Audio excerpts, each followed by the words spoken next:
Francis, d'avoir accepté mon invitation.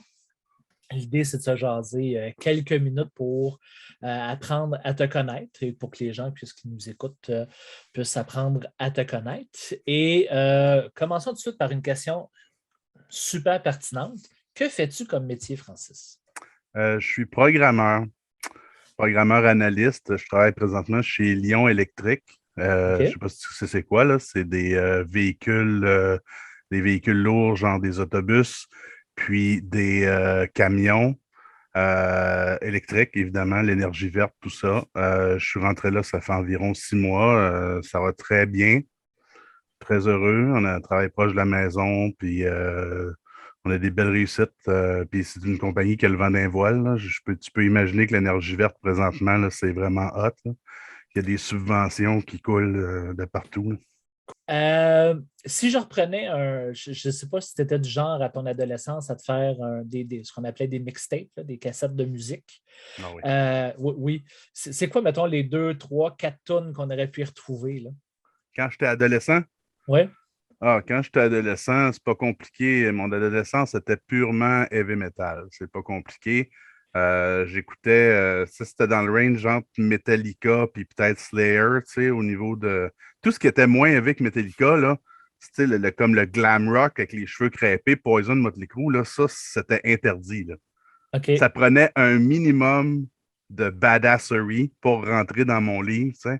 Puis il fallait pas que tu ailles en bas de ça. Fait que je te dirais que c'est certain que t'as une tune de l'album de Injustice for All de Metallica avant qu'ils deviennent trop commercial, là, parce que ça, c'était une autre affaire aussi. Quand Metallica a fait son Black Album, tu sais, des sell-out, là, c'est ça qu'ils ont fait. Tu sais, ils voulaient vendre plus de disques, mais ça a donné ce que ça a donné. Mais moi, je te dirais probablement, je dirais peut-être Harvester of Sorrow de Injustice for All.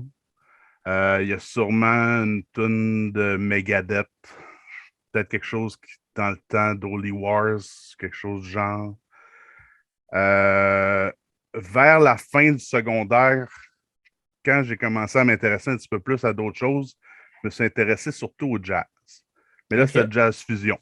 Tu sais, la porte d'entrée facile. Tu sais, quand tu arrives du métal, commencer à écouter du jazz old school, c'est pas tout à fait assez stimulant. Fait que c'était plus des affaires comme Uzeb, des musiciens québécois comme Michel Cusson, tout ça, puis Alain Caron. Fait que je te dirais qu'il y aurait probablement du Uzeb. Puis le grunge a commencé à venir me chercher aussi, je pense. OK. Probablement une tonne de Pearl Jam ou de Alice in Chains là-dessus, là. C'est pas mal mon adolescence. Mettons du début du secondaire à la fin du secondaire, c'est pas mal ça l'évolution. Puis là, Après t'es ça, je me rendu suis où mis. dans. Ah là, Là, j'écoute tout. J'écoute OK. n'importe quoi. Je suis très picky pour ce que j'écoute. Il faut que ça soit de la qualité. Tu sais. Moi, j'ai étudié le jazz à l'université, là. Ah oui, OK. Mes études, c'était en jazz à l'Université Concordia. Fait que, tu sais, je veux dire, j'ai comme une appréciation de la musique qui est quand même technique aussi. Puis, tu sais, comme euh, faut que ça soit de la qualité. Tu sais, je veux dire, ça peut être du bluegrass, ça peut être du country, ça peut être du reggae, ça peut être n'importe quoi, mais pas de quoi de cheap. OK. Je sais quand les musiciens savent jouer, dans le fond. Puis est-ce que toi, tu joues? Ouais, je joue de la guitare. OK. Je me débrouille en masse sur une basse. J'ai un banjo ici. Je connais mes accords au clavier. Puis OK. j'ai un drum électronique en arrière de moi, juste là. Puis tu composes-tu? Oui, ouais. Ah, cool. Je compose plus que d'autres choses. En fait, je suis beaucoup plus un compositeur qu'un interprète. Tu sais, je me débrouille sur mon instrument. Je suis capable d'à peu près tout faire, mais je ne suis pas le genre de gars qui va jouer comme, je ne sais pas, Steve Vai, Joe Satriani, des vrais shredders là, qui jouent à 100 000 à l'heure. Je ne suis pas un gars très technique, mais je suis quand même capable de me débrouiller. Mais vraiment, mon intérêt, c'est beaucoup plus pour la composition. Tu sais, vraiment créer des œuvres. Là. C'était vraiment OK. ça que j'aimais faire le plus à l'école. Là.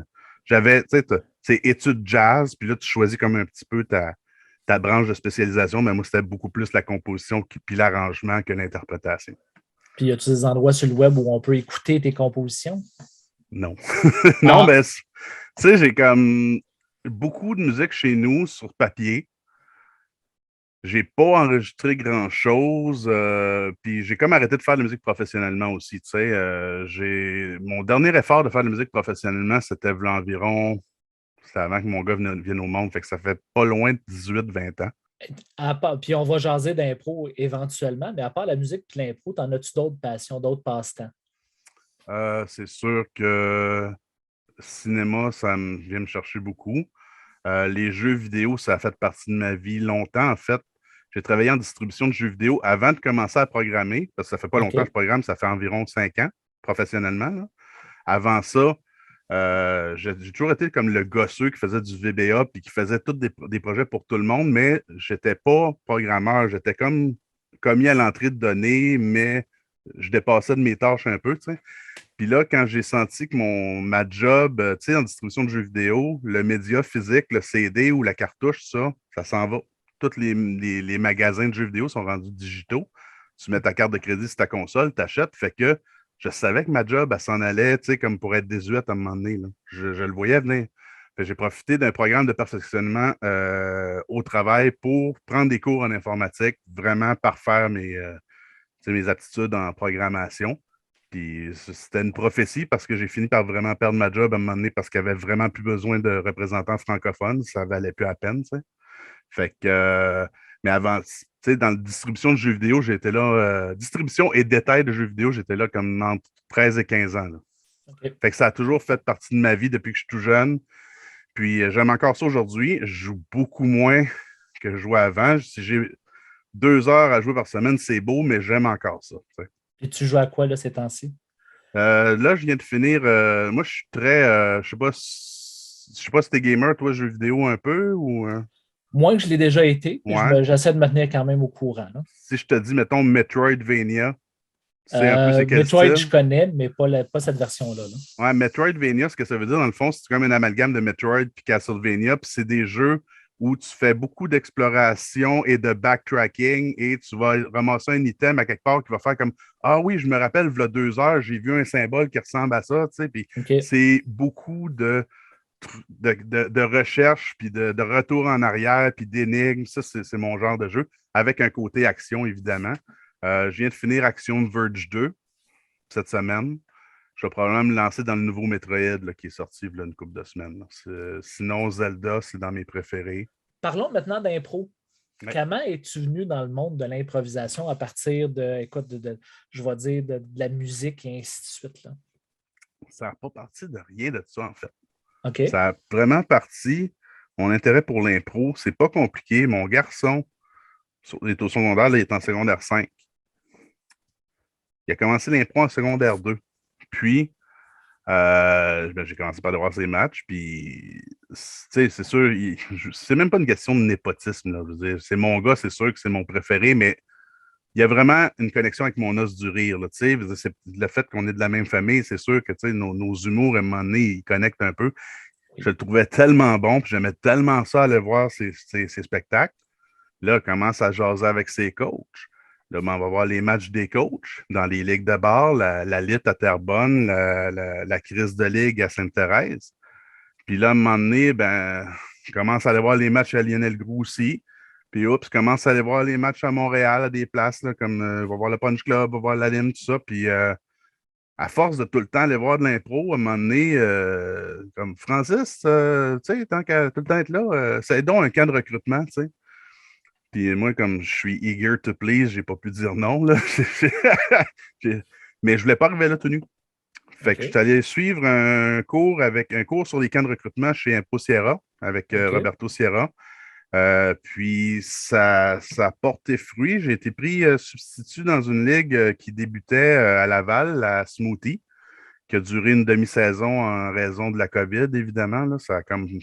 Le projet a comme avorté, puis je continue. Je continue à prendre des cours avec chez Impro Sierra, puis je continue quand il y a des occasions, je continue d'essayer des affaires, puis un coup que la COVID elle commence à ralentir un peu, les camps de recrutement commencent à ressortir, ben là, je me dis, hey, ça serait intéressant, la Nimbo, parce que j'habite à côté, tu sais. Hmm. Puis je sais que je connaissais une couple de personnes qui étaient impliquées aussi. Alexandre Gauthier, que je connaissais justement, que j'avais rencontré chez Impro Sierra. Puis Là, il y a Gigi que je connais aussi qui joue avec Alexandre à la Bisbée à Montréal. Puis, encore une fois, j'ai été pris comme substitut. Je suis super content. C'est vraiment une question qu'un coup que c'est parti, tu ne veux pas perdre ce que tu as gagné. C'est bête à dire. Je veux pas dire que c'est pas comme si j'en avais fait. C'est pas un rêve d'enfant. En fait, même si tu surmontes au secondaire, quand j'ai essayé de faire de l'impro, j'étais tellement pourri, là. J'avais aucune espèce de compétence pour faire de l'impro quand j'étais plus jeune. C'est quelque chose qui est venu comme vraiment plus tard dans ma vie, là. Ouais. Écoute, tu parlais un peu, là, bon, on a parlé de passion de musique, d'impro, on a parlé aussi de jeux vidéo. Je te propose pour les prochaines questions, pour finir ça en beauté, je te donne des situations, puis tu me décris un peu soit un jeu vidéo qui existe déjà, qui serait relié à ça, ou tu en inventes un. OK. Par exemple, si je te demande si ta carrière est un jeu vidéo, ce serait quoi? Si ma carrière est un jeu vidéo, ça serait de. Ouais, je pense que tout le monde vit ça comme ça un peu, mais tout le monde manque de temps. Tout le monde manque de temps, c'est d'arriver à survivre, à payer les billes, puis à avoir assez de sommeil, puis pas mourir au bout de ta fatigue, là. Ça serait vraiment un jeu vidéo où tu gères toutes tes. En fait, ça serait un peu comme The Sims, mais extrême. Un mix, je te dirais un mix entre les Sims et un roller coaster tycoon, là, Ouais. où il faut que tu gardes le monde heureux pour faire de Oui. l'argent. Puis, OK, Oh cool. oui. Oh oui. Sims, mais avec un gros souci de performance, là. OK. Si tes plus belles vacances, c'est un jeu vidéo. Ça serait probablement un open world en partant. Euh, ben, je vais dire, dans le fond, j'étais à Cape Cod, tu sais. OK. Puis, en fait, je pense qu'il y a une place en particulier qui m'a vraiment séduit à Cape Cod, c'était Provincetown. Je sais pas si tu sais c'est quoi. Non? C'est au bout de la péninsule complètement. Puis Provincetown, c'est une espèce de refuge pour beaucoup de gens de la communauté LGBTQ. Comme si, tu sais, comme toute l'homophobie qu'il y a aux États-Unis, là, tu sais, surtout dans le centre, là. OK. Ben, Provincetown, c'était comme le refuge, le sanctuaire au bout du monde pour vivre leur vie comme ils veulent la vivre, OK. tu sais. Puis, ouais, je pense que ce serait un open world où tu cherches le sanctuaire, où tu cherches l'endroit où vraiment tu es bien parce que tout le monde est heureux, puis tout le monde s'accepte, puis il n'y a pas de conflit, tu sais. Il y a une OK. coexistence finalement. Cool. Puis finalement, comment dire, si tu avais créé un jeu vidéo pour rendre les gens aussi passionnés que toi de la musique, là, ça ressemblerait à quoi? Ça ressemblerait à un jeu qui fait comprendre comment la musique, c'est pas juste. Parce que tout le monde connaît un peu les concepts de musique comme une mélodie, tu sais c'est quoi? Tu sais c'est quoi un rythme? Mais faire comprendre aux gens comment tout ça, il faut que ça s'emboîte pour faire de quoi de vrai, tu sais, pour faire de quoi de complet. Puis ça serait un jeu où tu dois trouver ces morceaux-là. Fait que ça serait comme une espèce de puzzle où tu trouves les bons morceaux pour aller avec les bons morceaux, puis faire finalement l'œuvre, ben, je vais dire l'œuvre parfaite, mais tu sais, Non, comme non, mais l'assemblage qui a du bon sens. l'assemblage qui a du bon sens, l'assemblage qui t'émeut dans le fond, tu sais. Ce serait OK. vraiment ça, de faire comprendre l'importance des pièces du puzzle dans une œuvre musicale. Ça serait un Cool. agencement de puzzle et de travail sonore, finalement. Cool. Ben, merci beaucoup, Francis, d'avoir pris le temps de répondre à mes questions. Évidemment, si les gens ont plus de questions, ils peuvent te contacter sur Facebook ou venir te voir à la Limbo. Tu joues avec les Mauves, Oui, si ma mémoire ne me trompe pas. Donc, suivre la Limbo sur Facebook pour voir l'horaire des matchs de l'équipe des Mauves. oui, puis vous pouvez m'appeler n'importe quelle heure, 3 heures du matin, il n'y a pas de problème, je vais répondre. Bon. Ben, merci beaucoup, Francis. Merci à toi.